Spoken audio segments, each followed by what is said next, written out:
welcome back to another edition of SacTown Movie Buff Television. Once again, it's your host, Kira the Critic. And your bestie, Bunny Stewart. And today in the studio, we have an amazing cinematographer who's just been working on projects left and right here in the local community. We have Joe Katches. How you doing today, Joe? I am doing so great. It's so good to be here with you guys. Thank you for having me today. Oh, man, it's great, man. It's great to have you. I know I originally first met you. Actually, you were getting an award at the iHeart Film. That was, I think, one of the first time that I actually got to meet you. The first and only time. Yeah, the first and only time I've seen you. I've seen you at some of the like mixers and things of that nature, I think, as well. We run into each other a lot, yeah. But I just kind of wanted to kind of find out a little bit more about you and kind of just how you got into cinematography. How do you get into a field like that? Yeah, well, I'm sure it was similar to how a lot of people get into film. Is you see a film and it impacts you and you're like, I want to be part of that. The first movie I saw that I remember was Jaws. Okay. And the impact, it's still to this day impacts It's still me. a classic, yeah. I'm terrified to go in the water to this day because of Jaws. A lot of people are, you know? Exactly. Yeah. So from that movie, I was like, I want to be part of this world of creating films. And so my dad bought me my first video camera when I was in high school. Okay. We didn't have any Vimeo or YouTube then. This is VHS tape time. Right. So what we would do is make short films, put them on VHS tapes, and distribute them around school. And then I got my first job as a VHS repairman. That was my first job. Wow. That sounds like a fun job. I would fix broken VHS tapes, and DVDs put me out of business, but it was all good, you know. It's So I love DVDs, nothing against them.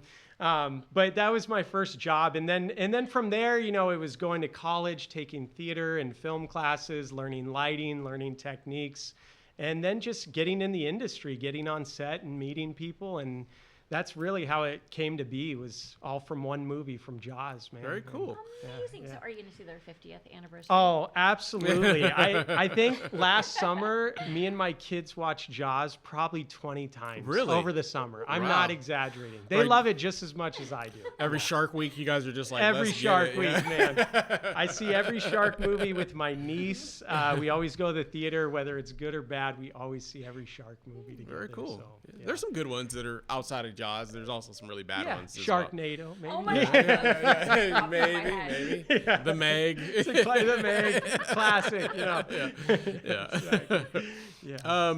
Yeah. So, and then like gear, like, are you like constantly always have to like update like the latest like technology as far as like the gear and process goes? Yeah. I know you started with like a V8, like a little camera, Little handheld. handy cam, yeah. Right. You know, what's interesting about today is you can own film equipment at a pretty reasonable price. I'll say relatively affordable.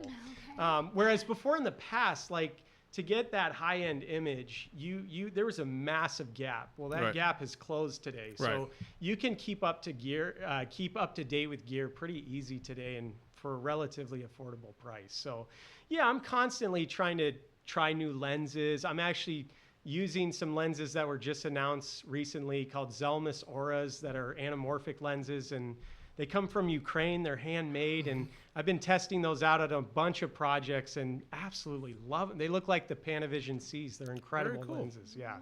So I've been shooting a lot on those, and I try to just spread my wings abroad and shoot on a variety of different cameras and things like that. Right, just to get different looks and feels. Different looks, feels, and, you know, just stay up to date on everything, you know. For sure. Different tools for different projects. And I was gonna say sometimes the project itself would dictate what type of lens or camera you're Absolutely, probably gonna use yeah. Different projects with different lenses, and some cinematographers have different views of that. Like Ridley Scott's cinematographer, he shoots every project on the same lenses. He's like, these look great. These get me what I want. I'm gonna shoot on these. But other DPs are like, no, these lenses tell the story better. These look better for this scene, you know, and so they'll use different lenses, but. But there are directors that have certain styles, and you can see like the color grading that's what they prefer. Absolutely. That's what they kind of gravitate towards. Absolutely. There's just some like Soderbergh. I think is one of those that he has a certain distinctive style a lot of the times. And, now he's shooting on iPhones half the time. Which is a big deal now. Yeah. Fincher is another one of those guys. Yeah. Fincher loves the aspherical Leicas, and he shoots all his movies on the Leica lenses. So. I'm of the opinion, though, that the camera, to me, I do own my camera. I don't always call it a tool. I call it an instrument because it's like a musician with their gosh. instrument. Yeah. Absolutely. And I have a makes more strong sense. connection with it, you know, and I love Absolutely. shooting on that camera. So, Oh my yeah. goodness. Yeah. So tell us about the current project that you're working on. So right now I'm working on a few projects. There's 2 short films. One I just shot, and now I'm in the post on that, doing some help with the color grading. And then I have another short film coming up next week. And then I'm in talks for 4 feature films right now. One was supposed to be shooting in October, but I think it's delayed till November. Okay.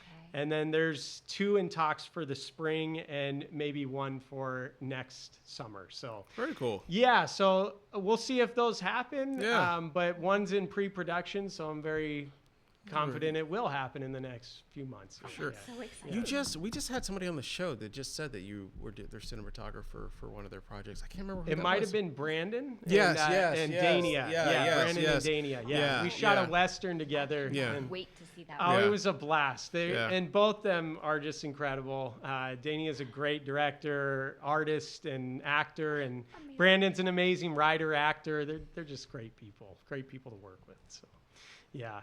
But I just actually the short film I just finished was with Brandon again, and Dania was on that project as well. So Oh, yeah, very cool. Yeah. You know, that's nice when you can find a team that you really Oh, it's cohesively great. work together It's with. great. It's how Sacramento is. There's just so many wonderful people to work Yeah, with. it's a great community for film, in my opinion. really just is. to be able to branch out, and once you're vested, you can like just work with so many I different. totally agree. Yeah. Man. We're blessed here. We really are So blessed. blessed. Yeah. So, obviously, cinematography. Have you ever thought about directing or getting in front of the camera You or know- anything of that nature? Or? It's funny. I don't know if I should bring this story up, but I think you should. so we brought up Diodonis' name earlier. Yeah. So one time he put me in front of the camera. Oh, did he? I was helping oversee a project he was shooting in the camera department, and he's like, "We need an actor." I was like, "Great, what's the role?" He's like, "You get to be the racist neighbor," and I'm like. Yeah, thanks, man. So I was like this neighbor, like just making some racial comments and things like that, and Uncomfortable. yeah, I was like, so every time I see Diodonis on set, he's always like, "Didn't you play a racist neighbor one time in front of everybody?" I'm like, "Yeah, that was me." Yeah, man. that was me. Okay. Thanks. I appreciate So, that. yeah, no, I don't typically get in front of the camera. I don't do a lot of directing unless it's a smaller project like a music video, and it's like me and 2 other people on the crew, and so that's really the extent of the amount of directing I do throughout the year. Yeah, I'm pretty Understandable. much grounded in the camera department Hey, as a DP. yeah, and that's it, a, man. a very important role as well. So Yeah. I couldn't get the film done without the DP. That's just at the end of the day. So It's weird being on this side of the camera. No, right, yeah, Just, like, being I actually feel interviewed. weird. You know what? The camera loves you. You're too kind. You're No, too kind. it's so funny because you asked him if he was ever in front of the camera, and I was thinking, with your movie star good looks, Yeah. you might have found yourself on the receiving end, like the other side of the camera. This might be a one and done experience. We'll see.